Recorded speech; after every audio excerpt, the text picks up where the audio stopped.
नरेश म्हस्के असा दावा करतायत की ठाकरेंची शिवसेना पुन्हा फुटणार आहे आणि ठाकरेंचे 6 खासदार हे मोदींसोबतच आहेत। काय प्रतिक्रिया आहे तुमची? खोक्यांच्या बळावर प्रचंड बैमानी करून अपघाताने खासदार झालेले नरेश म्हस्के, अशा नरेश म्हस्केने इमानदार लोकांवर बोलू नये। त्यांच्या तोंडी ते शोभतही नाही। इमानदारी काय असते, निष्ठा काय असतात, त्या सगळ्या कोळून पिलेले नरेश म्हस्के आणि त्यांच्यासोबत खोके खोके करत गेलेले लोक, अशा लोकांनी शिवसेनेचं काय चाललंय इकडे ढुंकूनही बघायची गरज नाही। आम्ही आमचं अत्यंत ताकदीने लढत आहोत। भलेही आमची संख्या कमी असेल, जास्त असेल, परंतु इलेक्शन मध्ये लोकसभेला तर आम्ही पाणी पाजलेलंच आहे। विधानसभेला नरेश म्हस्के सारख्या लोकांचं नामोनिशाणही दिसणार आहे।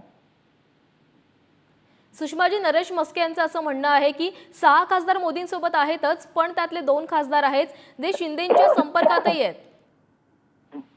म्हस्केंमध्ये दम असेल तर म्हस्केंनी नावं जाहीर करून दाखवावी ना। म्हस्केंनी अशा टोलवाटोलवी आणि उगाचच काहीतरी, म्हणजे आता खासदार झालेत, पूर्वीसारखी जी त्यांच्या अंगात जो छिछोरपणा आणि थिल्लरपणा होता तो थिल्लरपणा सोडावा त्यांनी आणि जरा खासदार असल्यासारखं जरा गांभीर्यानं वागायला शिकावं। आणि जर एवढी खात्री असेल तर 6 लोकांची नावं जाहीर करावीत। हवेत बाता मारायला काय चाललंय? सुषमाजी, आता लोकसभेचा निकाल लागल्यानंतर असे दावे प्रतिदावे केले जात आहेत की याचे खासदार आमच्या संपर्कात किंवा यांचे खासदार आमच्या संपर्कात आहेत।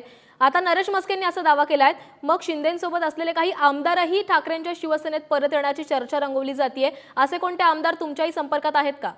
आमच्याकडून ऑलरेडी आम्ही आमचा जो माइंडसेट आहे किंवा आमचा जो पक्षाचं जो काही धोरण आहे ते ठरवलेलं आहे की अशा कुठल्याही गद्दारांना आमच्याकडे पुन्हा थारा नाहीये।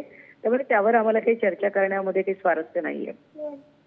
दुसरी गोष्ट अशी की मी कालही म्हटलं होतं, स्थानिक स्वराज्य संस्थांच्या पातळीचे जे पदाधिकारी असतात, झेडपी मेंबर असतील, महापालिकेचे नगरसेवक असतील, असे काही लोक ज्यांची आर्थिक नाकेबंदी केलेली आहे किंवा जे फार नाईलाजास्तव त्यांच्या कच्छपी लागलेले आहेत, असे लोक जर परत येत असतील तर निश्चितपणे त्यांच्याबद्दल सकारात्मक विचार केला जाईल।